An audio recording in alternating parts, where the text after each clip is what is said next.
भगवान ने अर्जुन को लालच दिया। ध्यान दीजिए, अरे अर्जुन युद्ध कर, दोनों तरह से लाभ है, दोनों प्रकार से लाभ है। क्या मतलब? हतोवा प्राप्त से स्वर्गम, जित्वा वा मोक्ष से नहीं। अगर मर गया तो स्वर्ग मिलेगा, और अगर जीत गया पृथ्वी मिलेगी, और दो में एक तो होगा ही। युद्ध में दो में एक बात तो होती है, या तो कोई मरेगा और या तो जीतेगा। अर्जुन ने कहा हाँ, आपका उत्तर बिल्कुल ठीक है महाराज, लेकिन एक बात बताइए, ये जो आप कहते हैं पृथ्वी मिलेगी, तो इसमें तो सुख है नहीं, तो हमारा एक्सपीरियंस। लेकिन हाँ, आप कहते हैं स्वर्ग मिलेगा जो मरने के बाद, वहां पर क्या स्पिरिचुअल हैप्पीनेस है, दिव्यानंद है, अनलिमिटेड सुख है? भगवान ने कहा वो तो नहीं है। जैसे हमारे संसार में एक भिखारी और एक लखपति का अंतर दिखाई पड़ता है, ऐसे ही यहाँ के अरबपति और स्वर्ग वालों का अंतर है, बस खाली देखने का अंतर है, और तो सुख शांति की कल्पना भी नहीं है। वहां भी रागत द्वेष काम को सब बीमारियां स्वर्ग में, स्वर्ग सम्राट इंद्र में, और वहां तक कहा जाए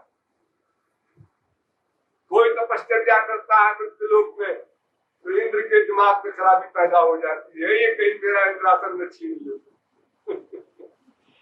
ध्रुव तपस्या कर रहे हैं भगवत प्राप्ति के लिए, और इंद्र को जुकाम हो रहा है कि गड़बड़ हो रहा है, ऐसा न हो कहीं ये भगवान से मेरा आसन मांग ले और मैं गेट आउट कर दिया जाऊं। इतनी लघुता है इंद्र में, जो स्वर्ग सम्राट। अश्वमेध यज्ञ हो रहे हैं, बड़े बड़े सम्राट ने किया, इतिहास में आप लोग पढ़े होंगे। 100वां अश्वमेध यज्ञ होने न पावे, ऐसा गड़बड़ करे इंद्र आकर के स्वयं, ताकि ये इंद्र न बन जाए। तो फिर वहां की जनता का क्या हाल हो? महाराज, जब स्वर्ग में भी सुख नहीं और पृथ्वी में भी सुख नहीं, तो हमको आप बेवकूफ बनाते हैं कि युद्ध करेगा तो मर जाएगा तो भी स्वर्ग मिलेगा, जीत जाएगा तो पृथ्वी मिलेगी, दोनों हाथ लड्डू है। ये जो पाठ पढ़ा रहे हैं हमको आप, ये मेरी बुद्धि नहीं स्वीकार करती। तो भगवान ने कहा हाँ बिल्कुल ठीक कहता है तू, और मैं इसीलिए कह रहा था तेरी परीक्षा लेने के लिए कि कोई इन दोनों में किसी की लालच रखता है कि नहीं। नहीं महाराज, मैं नहीं चाहता। तो फिर तू ऐसा कर, क्या करे? युद्ध ना कर, ऐसा कर। अर्जुन कहता है तो मैं कह ही रहा हूं, पहले अध्याय में युद्ध नहीं करूंगा। बात बन गई फिर तो।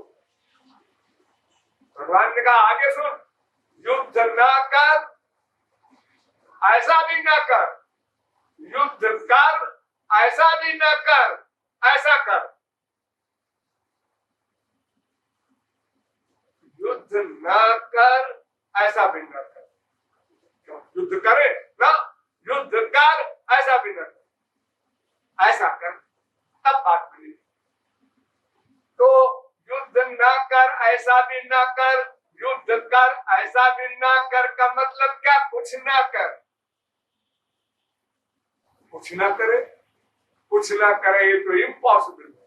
नहीं कश्चित क्षण में भी कर्म गीता की फिलॉसफी, कोई जीव एक क्षण को भी बिना कुछ किए कैसे रहेगा? आप लेट जाइए तो भी आप कुछ सोचेंगे, आप सो जाते हैं, नींद में सपना देखते हैं। कुछ ना करे ऐसा कैसे हो सकता है? होगा। यही समझना है, पूरी गीता की फिलॉसफी इसी के अंतर्गत है कि तू कुछ न कर, ये भी न कर, कुछ कर, ये भी न कर। ये अकर्ता की स्थिति है। तो इसके लिए तू ऐसा कर कि युद्ध कर।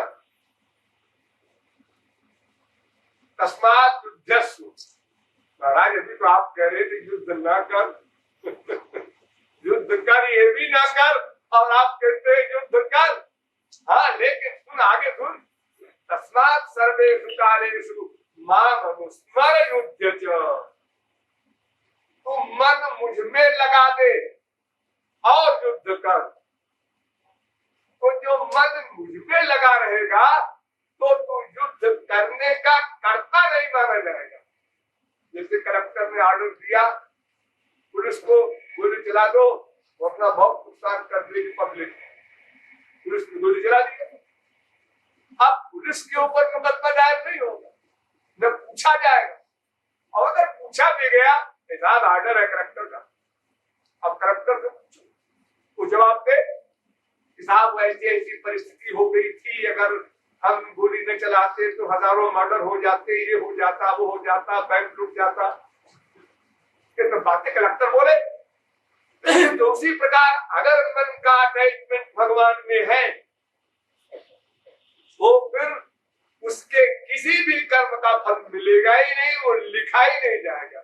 जैसे 0 में गुणा होता है, 0 गुणे 0 बराबर 0 और 0 गुणे करोड़ बराबर 0, चाहे इतने से गुणा किए जाओ तो 0 आएगा। अगर हमारे मन का अटैचमेंट भगवान में हो गया 100% कंप्लीट सरेंडर, तो फिर हमारे कर्म का फल हमको नहीं मिलेगा, क्योंकि हम उसमें कर्तृत्व की भावना ही नहीं रख सकते, फल की इच्छा ही नहीं रख सकते। जो शब्द आप सुनते हैं कर्तृत्वाभिमान रहित, कर्म फल की इच्छा से रहित कर्म करो, ये हो नहीं सकता, इम्पॉसिबल। अरे प्लानिंग करता है आदमी, पहले फल सोच लेता है, ऐसा कैसे कर लेंगे आप? आप बैठे खड़े हो रहे हैं, क्यों? पहले क्यों आएगा? अब खड़े होना चाहिए, क्यों? बड़ी देर हो गई, थक गए, या ये काम जरूरी है, क्यों आएगा? फल को बिना सामने रखे आप कैसे कर्म कर सकते हैं? इसलिए मन का अटैचमेंट अगर श्री कृष्ण में हो जाएगा, सुप्रीम पावर में हो जाएगा, तो फिर सब झगड़ा सभा आप करता नहीं, इसलिए भोगता भी नहीं। जैसे आप लोग सुनते हैं पुलिस को ऑर्डर हो जाए अमुक डकैत को जिंदा या मुर्दा गिरफ्तार करो, अब पुलिस उसको मार देती है, उसको इनाम मिलता है, दफा 302 लाख नहीं होती उसके ऊपर।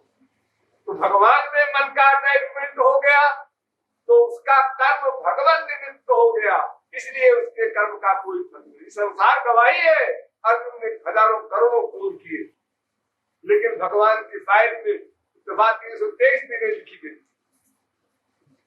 कुछ नहीं। अर्जुन का मन तो मेरे पास था। और दुनियावी गवर्नमेंट में भी जितने कानून बने हैं उनके ऊपर एक कानून और है, आप लोग उसको भी जानते होंगे।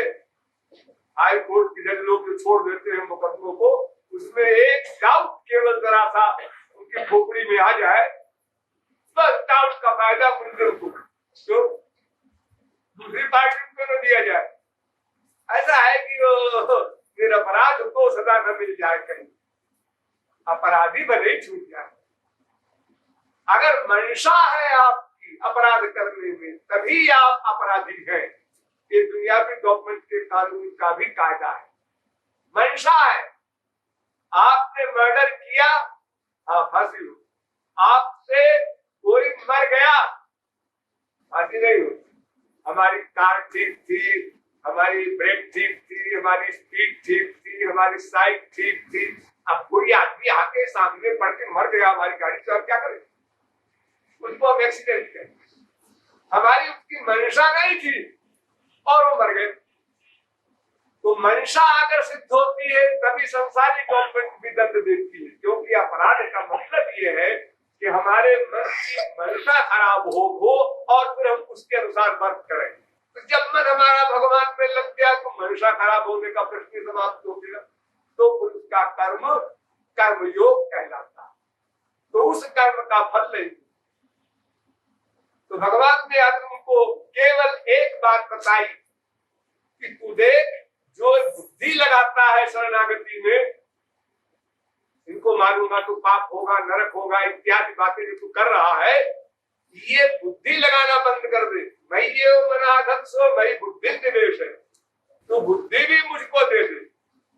जैसे तुरंत का पैदा हुआ बच्चा, सरेंडर कर देता हूँ, कंप्लीट सरेंडर। माँ उठाए उठा दो, बिठाओ बिठा दो, पाखाना साफ कर दो, दूध पिला दो, मन में आए तो करो, हम कुछ नहीं करते। वो बच्चा कुछ नहीं करता तो माँ सब कुछ करती है। और जब बच्चा कुछ कुछ करने लगता है तो माँ कुछ कुछ कम करने लगती है।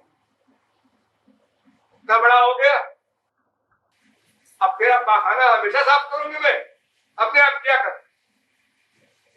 कपड़ा नहीं पहन सकता अपने आप, इतना बड़ा हो गया, अपने आप क्या कर। अम्मा काम करने लगी। और जब बड़ा हो गया बच्चा तो माँ कोई काम नहीं करती, अपने आप उठेगा, अपने आप नहाएगा, धोएगा, खाएगा, पिएगा, कपड़ा पहनेगा, ऑफिस जाएगा, कॉलेज जाएगा, सब कुछ करेगा। उसी प्रकार अगर जीव कंप्लीट सरेंडर कर देता है तो उसके वर्क का वर्कर भगवान बन जाता है। और जब थोड़ा सरेंडर करता है, थोड़ी कृपा करता है, थोड़ा कर्ता बनता है। और जब सब कुछ हम ही करता है, ऐसी फीलिंग हो करके हम कर्ता बनते हैं, यानी भगवान में मन का अटैचमेंट बिल्कुल नहीं है, तो फिर उस कर्म के कर्ता हम ही माने जाएंगे और हमको ही उसका फल भोगना पड़ेगा। तो फल में इच्छा न हो या करने का अहंकार न हो, ये सब बातें तभी संभव है जब हमारे मन का अटैचमेंट भगवान में हो जाए। यानी भक्त्यात्मन्यासक्त्य, जो भगवान का सबसे एटॉमिक वाक्य है गीता में, कि भक्ति के द्वारा अपने मन को मुझ में लगा दो। जितने परसेंट तुम्हारा मन लगता जाएगा उतने परसेंट अंतःकरण की शुद्धि होगी, तो तुम्हारे आइडियाज अपने आप अच्छे हो। ऐसे बोलने से तुमने कहा सच बोलो, उसने अपने बेटे से कहा सच बोलो, उसने अपने बेटे से कहा सच बोलो, बोल कोई नहीं रहा और वाक्य सब बोले जा रहे हैं। कितने स्टार छप गए, कितने साइन बोर्ड लग गए, सच बोलो, ईमानदार बनो। वो चाहे कम्युनिस्ट देश का हो, चाहे वो धार्मिक देश का हो, चाहे जनतंत्र का हो, कोई भी हो, सब एक बात बोलते हैं। लेकिन ये हो कैसे, ये हम नहीं जानते कैसे हो। सब लोग ईमानदार बनो, सब लोग सर्वत्र प्यार करो, सब लोग सब एक समझो, ये वाक्य जो बोलते हो ये प्रैक्टिकल कैसे हो? प्रैक्टिकल तभी होगा जब हमारे मन का अटैचमेंट भगवान में होगा और वहां से हमको पावर मिलेगी, अंतःकरण शुद्धि होगी। तब हमारे अंतःकरण से जो मशीन से जो आइडियाज पैदा होते हैं वो अच्छे अच्छे होंगे। ऐसे तो केवल भय से हम अच्छे बने हुए। अगर कानपुर में 24 घंटे के लिए गवर्नमेंट ऑर्डर कर दे कि किसी के अपराध को अपराध नहीं माना जाएगा अगले 24 घंटे में, तो देखो कानपुर में कितने लोग बचते हैं, कितने मकान बचते हैं और क्या पोजीशन होती है कानपुर। ये भय से हम लोग शरीफ बने हुए। अगर 100 रुपए का नोट यहाँ पड़ा हुआ हम देख ले, किसका है, काम हो जाएगा, बड़े ईमानदार है। और अगर कहीं वो रास्ते में मिला और कोई नहीं देख रहा, रखो 100 रुपया काम आएगा। इसका मतलब क्या हुआ? इसका मतलब ये हुआ कि हम इंसान का भय जितना मानते हैं उतना भी भगवान का नहीं मानते, और बोलते हैं भगवान सर्वव्यापक है, अंदर बैठा बैठा हमारे आइडियाज नोट करता है। ये भगवान, अगर फैक्ट में हम ये मान ले कि हमारे अंदर बैठा बैठा हमारे प्रत्येक क्षण के प्रत्येक आइडियाज को नोट करता है, तो फिर हम कभी भी कोई गलत आइडिया पैदा होने ही न दे, क्योंकि ये भय रहेगा और नोट कर रहा है, वो नोट कर रहा है। तभी तो हम आस्तिक बनेंगे।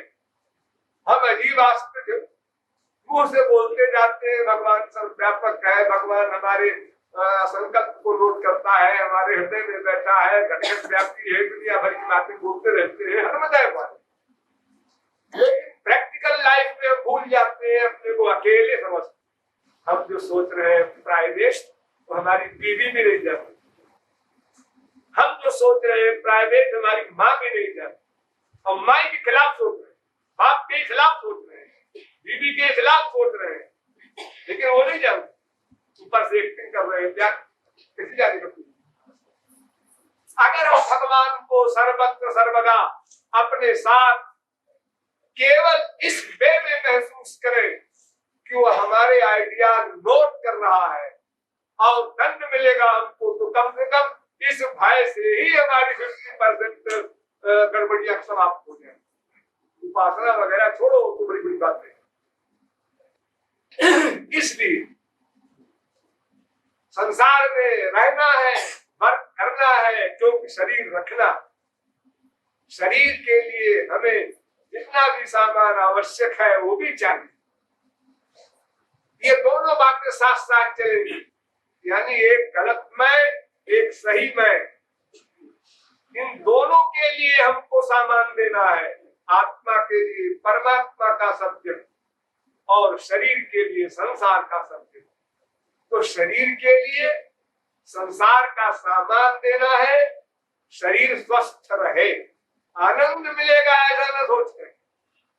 और स्पिरिचुअल जो हम मटेरियल दे, सामान दे, वो इसलिए कि शरीर स्वस्थ रहे, नहीं हमारा भीतर वाला अंतःकरण शुद्ध हो और हम उस परमानंद को प्राप्त कर सके। ये दोनों बातें यानी भौतिकवाद अध्यात्मवाद साथ साथ चलाना होगा। इसी का नाम गीता, यही कर्मयोग।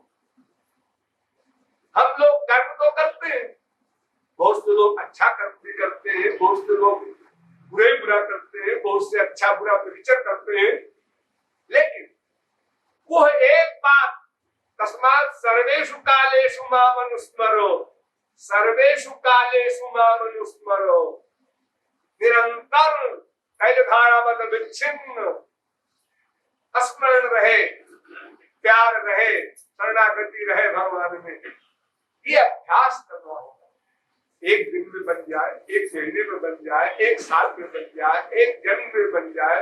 जन्मांतर शास्त्रेषु कश्चित् सिद्धये, गीता याद कहती है हजारों जन्मों में आपने प्रैक्टिस की है, धीमे धीमे की है। ठीक है, हवाई जहाज से आप 1.5 घंटे में पहुंच जाए दिल्ली से, ट्रेन से जाएंगे तो आपको 24 घंटे लगेंगे, बैलगाड़ी से जाएंगे तो 25 दिन लग सकते हैं। तो आपकी स्पीड पर निर्भर है, आप किस जन्म में कितना अभ्यास करते हैं भगवान में मन लगाने का। किया है आप, बहुत किया है, लेकिन वो 100% नहीं हुआ। देखिए, कोई भी चीज, एक आग का गोला है, हम उसके 10 फुट दूर खड़े हैं तो उसका टेम्परेचर थोड़ा असर करेगा। जब 5 फुट पास में जाएंगे और असर करेगा, और जो आग में बैठ जाएंगे तो आग बन जाएंगे। उसी प्रकार हम भगवान से जितनी दूर रखेंगे मन, उतने माया